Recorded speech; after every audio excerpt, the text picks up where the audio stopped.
দেশের একমাত্র প্রবাল দ্বীপ সেন্ট মার্টিনের অপরূপ সৌন্দর্যে মোহিত ভ্রমণ পিপাসুরা। এই নৌ রুটে পর্যটকবাহী জাহাজ চলাচল শুরুর তৃতীয় দিনে এসেছেন ১৩ শতাধিক পর্যটক। সেন্ট মার্টিন কক্সবাজার ফিরতি পথে বিলাসবহুল জাহাজ কর্ণফুলী থেকে বিস্তারিত জানাচ্ছেন আমাদের প্রতিনিধি অর্পণ বড়ুয়া।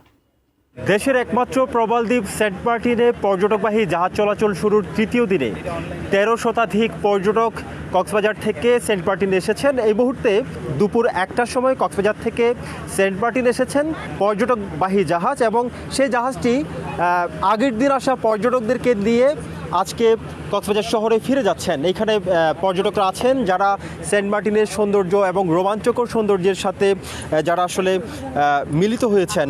একটু যদি বলতেন, আপনারা তো সেন্ট মার্টিনে এসেছেন নিশ্চয়ই গতকাল বা তার আগের দিন, কেমন লেগেছে সেন্ট মার্টিন? সব ম্যানেজমেন্টও খুব ভালো ছিল, কিন্তু সবচেয়ে খারাপ দিক যে জিনিসটা হচ্ছে খাবারের দামটা অত্যন্ত বেশি, আর যাতায়াত করার যে অটো ভাড়া এটা অনেক প্রচণ্ড বেশি ছিল। এছাড়া প্রাকৃতিক দৃশ্যটা অনেক মনোমুগ্ধকর, খুবই ভালো, অসাধারণ।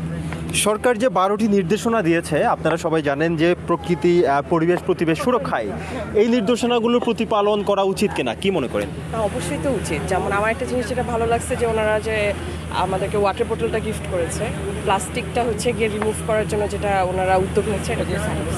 ধন্যবাদ। সরকারি নির্দেশনা অনুযায়ী ডিসেম্বর এবং জানুয়ারি এই 2 মাস প্রতিদিন 2000 পর্যটক সেন্ট মার্টিন আসতে পারবেন এবং 2000 জন রাত যাপন করতে পারবেন। সরকারের নির্দেশনার আলোকে 12টি নির্দেশনা মানতে হবে পরিবেশ এবং জীববৈচিত্র্য সুরক্ষায়।